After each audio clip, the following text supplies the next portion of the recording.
How's it going, folks? Tactard Ted talking to you today on January 9th, which is a Thursday. Yes, only one more day of the hell that we call the work week, and we will be free. So, a thought occurred to me last night because I keep hearing this repetitive narrative that's in the background that we think Putin's dead. Putin might be dead. Putin might be terminally ill. Putin's dead. He's really dead. He's dead. He's dead. They're using body doubles. He's dead. All right, let's play your silly game. Let's say Putin's dead. Then what? Do you know who's next in line? Do you know who is emerging to be the heir apparent if something does happen to Putin? Who right now has the popularity to replace Putin? Do you know? Do you know? Do you know? Do you know the name Dmitry Medvedev? You don't know that? Well, Dmitry Medvedev was the former number 2 guy, and he became number 1 guy. He actually was the president of Russia between 2 different Putin administrations. And why I'm saying this is Putin could only be president twice, and then he had to be out, and then he could come back and run again. In fact, the interesting thing is when Medvedev was elected president of Russia, he basically swapped jobs. Putin became number 2. What you guys need to understand is he was picked by Putin. He is not so different than Putin. In fact, from a lot of the rumblings going on this week, he may be just a little more dangerous than Putin as far as the West is concerned. He's made some statements about, why am I so harsh about the West? Because I hate them. They've tried to destroy us, and I will do everything that I can to attempt to destroy them. This is a little harsher rhetoric than what you're used to hearing from Putin. And you go, well, Dave, you don't know much about Dmitry Medvedev. No, but I can tell you who his favorite band is. In case you people forget, I have studied that area. I'm not beating my own drum. I just love hearing all these people who just discovered maps within the last 3 months, or just discovered Russian politics in the last 90 days, are suddenly going to talk to me, who've been watching this all the time, as though I'm an idiot. And that's fine. You can call me an idiot. You can say whatever. But I will tell you, I base my theories on facts. I don't base them on, I feel better if I say this. Because that's not what I'm into. I'm into reality. I would much rather hear a hurtful truth than a convenient lie that makes me feel better about the world. Because then you're setting yourself up for failure, much like all this bullshit about how Ukraine is winning the war, the Russians are losing. What we've done, folks, is we've set a lot of stupid people who can't think for themselves up for disappointment. And it's going to be a massive disappointment, because something's going to have to give. Dmitry Medvedev is in his 50s, a fan of Deep Purple, well-educated guy. And like I said, he was president for a 4-year term while Putin was out of office. The interesting thing, during his time in office, he paved the way for Putin to be able to serve 6-year terms. Putin is right now in his second 6-year terms. In other words, this stretch in office, Putin will have been in power for 12 years. He was in power for 8 years before that. A combined total of 20 years at the top of Russian politics. And while he was on his 4 years out, he was the number 2 guy, and he still was managing to shape Russian politics. Right now, I will tell you, Dmitry Medvedev is probably the one Russian politician who has enough experience to replace Putin. He also is no friend of the West. I would have to go back and check. I'm not sure. And yes, I'm not sure about things at times. I'm not sure that Medvedev was not in charge during the Georgia incident in 2008. I'll have to go back and look at that, folks. I apologize. But I will tell you this much. Medvedev was very critical of the West, the United States, and NATO expansion into Georgia at the time. For you folks that think this NATO expansion thing is a sham, that it's a lie, well, I can show you where it's caused problems in that region, at least to 2008, that have turned to conflict. That was one of the underlying factors that led to the invasion of the breakaway areas, and it really wasn't much of an invasion. Russian troops were already there as peacekeepers in South Ossetia and Abkhazia. Get a map and find out where these places are. And basically they came in at the defense of these breakaway regions from the government under Mikhail Saakashvili, which I believe he's still in jail, isn't he? I can't keep up. He's in jail, out of jail. He's in Georgia as the president. Next thing you know, he's a governor in Ukraine. The next thing you know, he's in jail in Georgia. I know he used to be a lawyer in New York City, if that has anything to do with anything. But it just goes to show you folks that people flirting with Russia seems to be a tripwire for Russia. They don't want a bad guy on their border. And I guess we're playing the tit for tat game, because apparently Russian troops are going to be getting stationed in Nicaragua. Yes, remember Nicaragua. Remember the Sandinistas, the Contras. Eugene Hasenfuss, there's a name. Go back and look that name up. Air America, Eugene. Yep.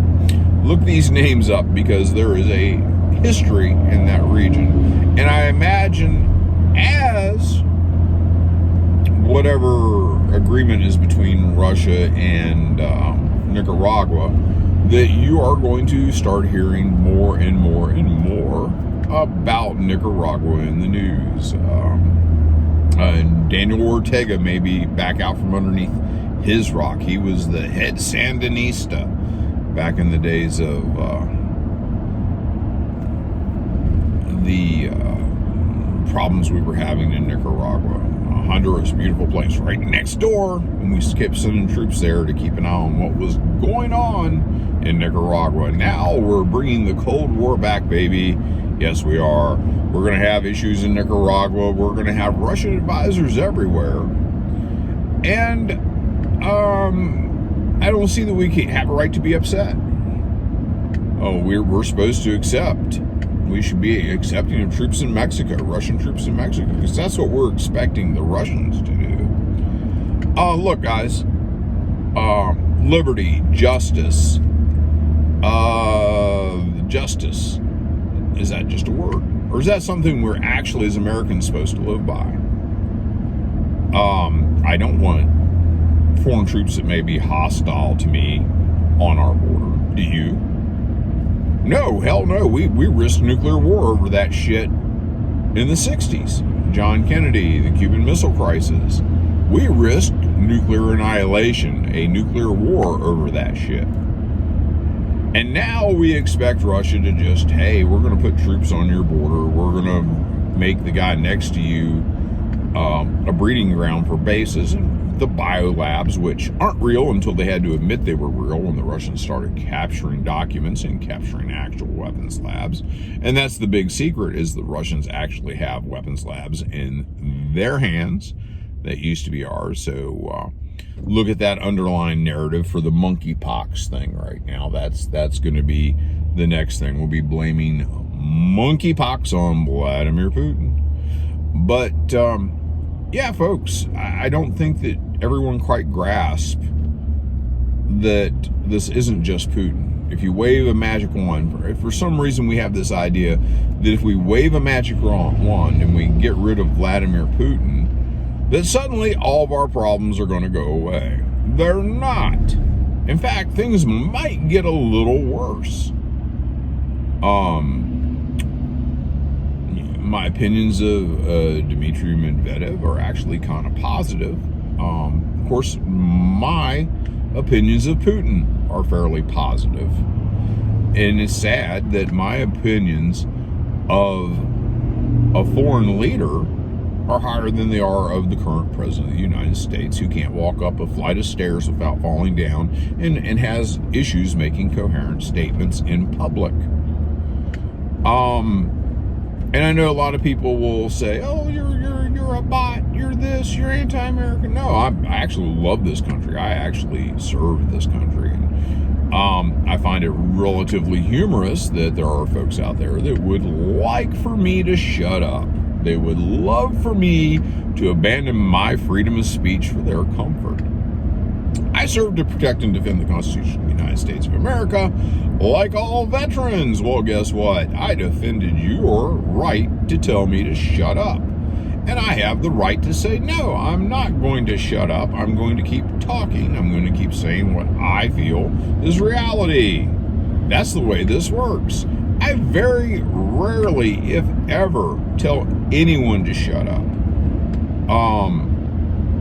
It's not right. We were taught in school, back when school used to teach you other things than social justice bullshit, that saying shut up was rather rude, and it proved your ignorance and inability to have a reasonable discussion. So if you're telling me to shut up, it means that you don't like what I'm saying and you don't have a legitimate rebuttal. But that gets me sideways on this whole thing. Dmitry Medvedev is fairly charismatic, very educated, and he is developing a base in Russia right now. A base of people who are pissed off. They're being tired of being walked on. There are a large number of Russians, and I love Russian people. Russian people are great folks. It takes a while to get to know Russians, and their world is different. They grew up in a different world than mine, and you have to understand. This is that whole embrace diversity thing.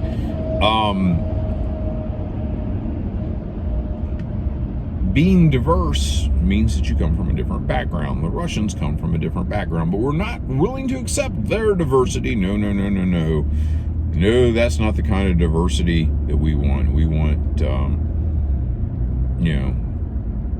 all sorts of weirdness as diversity. We want, we want just all sorts of things that are not mainstream, and we want to call that diversity. Diversity and basic, well, you know what? The Russians are diverse people too, all the ethnicities and everything else inside the Russian Federation. But I digress. Back to Medvedev. Has leadership skills, has leadership experience, and he is popular with a lot of Russians who are feeling resentment over the way they're being treated by the West. And if anything, I don't believe that most people quite understand that a lot of this is galvanizing those people to Putin and to Putin's style of governance. I won't mention the other guys. I won't mention his name, but there's a video blogger out of St. Petersburg. Before that, he was out at Shelley events, who at the beginning of this conflict decided he couldn't live in Russia. He's seen everything that's going on in the West, all the terrible nonsense going on, all the condemnation of Russia, and he decided he couldn't live in Russia. He couldn't. No, he couldn't. This is crazy. I gotta leave. And last I heard, this gentleman's had enough of living in other places and is now on his way back to Russia. And I think the mass hysteria in the West that has turned on a switch to, we gotta go crazy. And for some Russians, it did resonate. They don't like being made fun of. They don't like having people call them pariahs. And they made some decisions about how they weren't going to support Russia, how they weren't going to support their president. And, I'm down with that. I don't support the current president we have. He's a moron, in my summation. But interesting the fatigue factor. After 100 days, you don't see Ukraine at the top of the news anymore. No, you see Roe versus Wade being overturned. You see school shootings. We've had to whip those out to get support. And ahead of the midterms, I look for there to be a giant resurgence in COVID or maybe new monkeypox so we can have in-person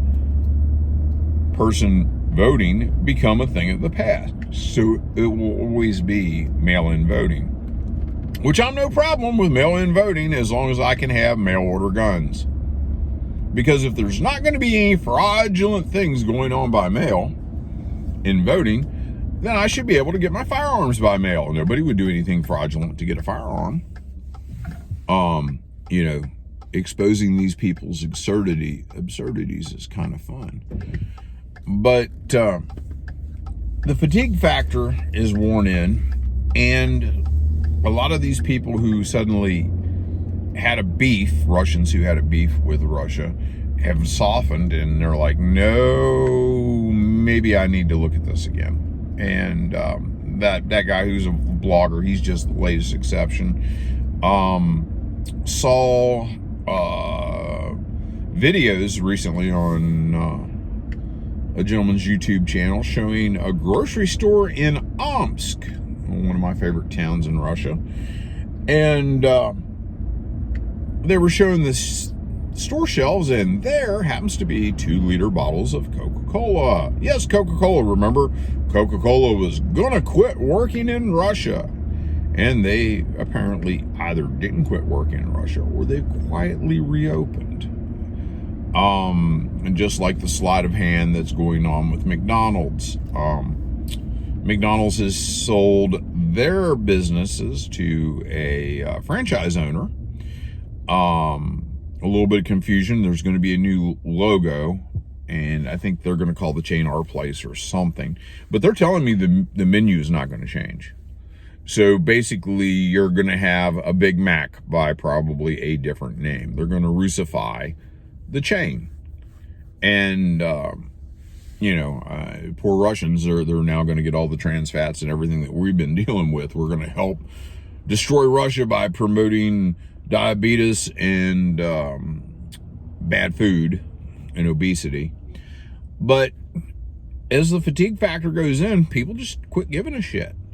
And eventually in America, when the pain gets so terrible that we're feeling it at the pump, a lot of folks are just not going to give a shit about Ukraine. They're going to understand that the current leadership in the United States has played checkers with a chess player.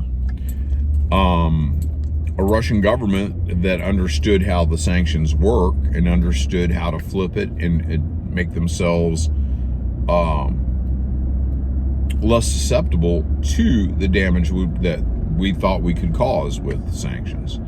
And as we see, the only countries being harmed right now by inflation, food shortages and everything isn't Russia. Nope. We managed to shoot Russia right in our foot. So anyhow, folks, that's what I've got going on for today. I'm just trying to tell you that if Putin dies, not a whole lot's going to change. We're not going to suddenly have peace. We're not going to have the whole world suddenly change. Everything's going to change. It's going to be a great upheaval. We are going to no longer have a war in Ukraine. No, that's not going to be the case.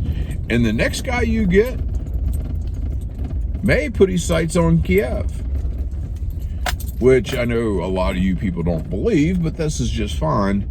Putin did not want to take Kiev. What he did want to do was fix a bunch of troops there. And there could have been some will at the beginning that he thought he could bluff Kiev into surrendering. That may have been one of the underlying factors. It didn't work that way. And they're going to grind this thing out until they're happy with the results. And you might want to take a little look at a interview that Zelensky did. He said, we're being bested. Even with the weapons, we can't win. And, that's basically what the man's saying. and yet he won't accept defeat. And he'll fight to the last Ukrainian, a lot like this administration's willing to do. And I've said before how I think this is somewhat criminal. So nothing's changed, and nothing's going to change if Putin's dead. You guys take care. I'll talk to you later.